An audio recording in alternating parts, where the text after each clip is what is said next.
Hi, my name's Brad Guinans. I'm a certified occupational hygienist and Chief Advisor, Occupational Health and Hygiene with Workplace Health and Safety Queensland. I'm here today to help you understand what you need to do to manage risks of heat stress in the workplace. Heat stress occurs when the body is unable to cool itself effectively and maintain a healthy core temperature of around 37 degrees. This is often due to one or more factors, such as prolonged exposure to high temperature and/or humidity, physical activity, and certain types of clothing or PPE. Heat stress can lead to a range of illnesses.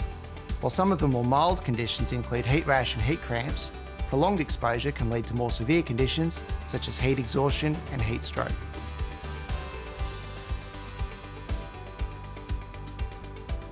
Heat stress is a serious workplace hazard as it affects both the health and safety of workers. Beyond the immediate health risks, heat stress can affect concentration, coordination, and decision making, increasing the risk of workplace accidents. Some factors that can contribute to heat stress include work environments which involve exposure to direct sunlight, hot machinery, or wearing heavy protective clothing. Physical activities which increase the body's internal heat generation, high humidity which reduces the worker's ability for sweat to evaporate, and individual worker factors such as age, physical fitness, acclimatisation, medications, overall health, and hydration. Either individually or combined, factors such as these can impact a worker's ability to cope with excessive heat. This can potentially lead to heat-related illnesses, as well as fatigue, lethargy, lower productivity, and an increased rate of mistakes and accidents. To protect workers, it is crucial for employers to identify and eliminate or minimise risks of heat stress in the workplace. It's important to remember that, for many workplaces, the level of risk will change throughout the year, especially in the hotter months and even throughout the day. Managing heat stress begins with proper identification and assessment. Remember, it's not just about the air temperature. There are three main factors to consider when identifying heat stress risks. Environmental factors, which include ambient temperature, relative humidity, radiant heat, and wind speed. Work process factors, which include the type of work being undertaken, the duration and timing of exposure, the work intensity, and the type of clothing or protective gear used. Individual factors include acclimatisation, health and hydration levels, physical fitness, age, fatigue, and certain medications. It's important to involve your workers when identifying heat stress issues and possible solutions. You'll also need to consider any previous heat-related incidents or complaints. You can use our basic heat stress calculator to help assess the risk. Once you've identified the risks, you'll need to control them. Some examples include scheduling physically demanding tasks to cooler times of the day, rotating workers to give them regular breaks, providing shaded or air-conditioned rest areas, and ensuring everyone has access to cool drinking water throughout their shift. It's very important to train your workers in how to identify early signs and symptoms of heat stress and what to do if something goes wrong. Encourage your workers to speak up and report any heat-related issues before they become serious. This can include providing the opportunity for workers to self-report before, during, and at the end of shift. As conditions will change across the seasons and even throughout the day, risk assessments should be regularly undertaken to ensure changes in risk are considered and appropriately managed. This is just a brief overview of how to identify and manage the risks of heat stress. For detailed guidance, visit worksafe.qld.gov.au.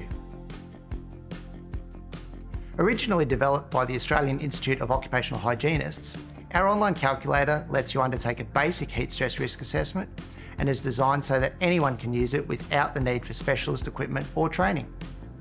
The heat stress calculator looks at environment, work process, and individual factors, including air temperature and humidity, the type of clothing worn, the intensity of the work being undertaken, time between breaks, acclimatisation, worker training and education, and distance from drinking water.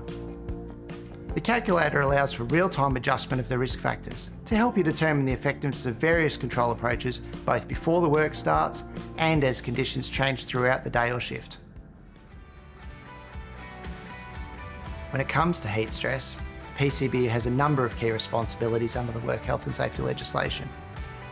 Managing risks of heat stress include risk identification and assessment.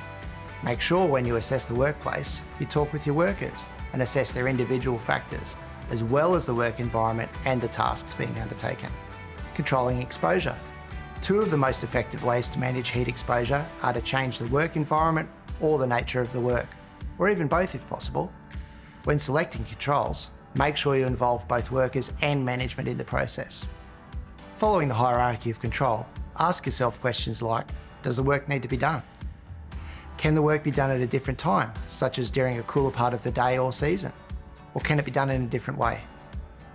Can mechanical cooling or ventilation be used? Can you improve natural ventilation to increase airflow? Or can shade be installed over the work area? Administrative controls are often used to support higher level controls. Make sure you check the following. Have workers been trained? It's really important to train workers in the signs and symptoms of heat stress and when to take action. Can the work be self-paced? Can safe work rest schedules be identified? Are workers acclimatised? Have shaded or air-conditioned rest areas been provided? And do workers have access to cool drinking water close to the work area? For PPE, is it suitable for the work environment, the task, and the workers who are wearing them? Other responsibilities include regularly monitoring workers for signs of heat stress and reassessing the risk when conditions change. Risk assessments should be regularly undertaken to ensure changes in risk are considered and appropriately managed. Ensure that first aid provisions are suitable for the work environment and the nature of the work. Ensure that there's an emergency plan for what to do if a worker shows signs of a heat illness. This plan should include first aid and medical follow-up. Following these steps will help to protect workers from risks of heat stress. There are quite a few myths around heat stress that can make it harder to manage in the workplace.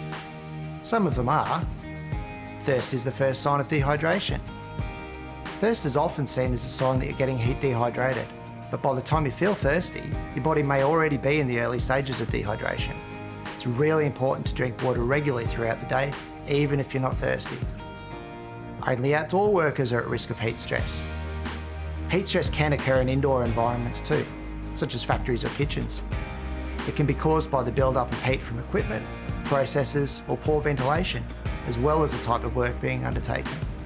Acclimatisation to heat means workers can handle higher temperatures. Acclimatisation allows our body to adapt to the external environment. It's a physiological response that can result in an increased tolerance to heat. Whilst acclimatisation does help, it can't eliminate the risk of heat stress by itself. It's really important to understand and address myths like these so that we can focus on the real risks in the workplace. For more information on how to protect your workers from heat stress, visit worksafe.qld.gov.au.